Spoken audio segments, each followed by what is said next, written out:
Hallie. Today's video is going to be pretty low-key and hopefully in one take because I'm desperate to get to sleep. I had a really busy day.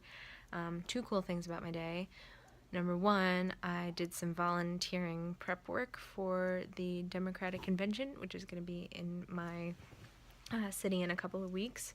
And while I was there, I signed up for another volunteering shift actually during convention week, and I might get to ride around in a cop car. So I'll keep you posted on that. Second cool thing, I saw a really good movie. It was a screening of Don't Think Twice, and afterward they had a Q&A with the cast and stuff, which was really cool. Birbiglia and Gethard and Jacobs. It was lovely, and the movie was really good. When it comes out, you should see it because it's just it made me laugh and it gave me feels. But anyway, what did I want to talk about today? I wanted to talk about law because I'm learning a lot of things about law. My partner is studying for the bar exam right now. God save him. And he, in order to reinforce a lot of the things that he's learning, he's been teaching the concepts to me. And I have remembered a couple of them, which I thought I would share with you. One of them I remembered because it had a really hardcore name. It was called the Eggshell Skull Principle, which basically means that if you injure someone, no matter what kind of pre-existing frailty they already had, any harm that comes to them because of the injury that you give them, or any injuries caused by the initial harm that you give them, even if they had a skull as thin as an eggshell and you hit them and their skull explodes, you're liable for all of those damages, even though you didn't know that they had an eggshell skull or whatever.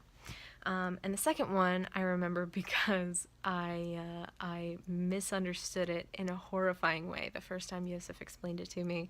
I don't remember the name of it, but it basically said that if you, or if someone is injured, either intentionally or recklessly, like in a drunk driving accident, and injured to the point where they are incapacitated, the victim has a cause of action against the person who hurt them, of course. And these are both in civil court, I think. Yeah. These are both in civil court, and if someone is injured to the point where they're incapacitated, the victim has a cause of action against the person who hurt them, of course.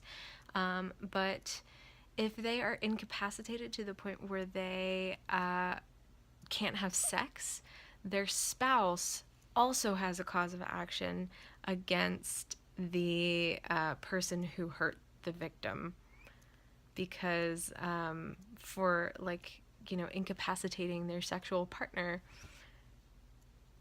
Who'da thunk? I misunderstood it the first time Yosef explained it to me to mean that the spouse could sue the victim for not being able to have sex anymore.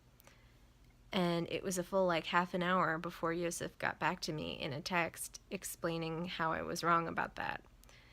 So it was a good half an hour when I thought we lived in that world where that was a thing, which is pretty horrifying. But anyway, hey, Hallie, I'm in the mood for some third-hand knowledge. What is something that someone has taught you recently? Teach it to me.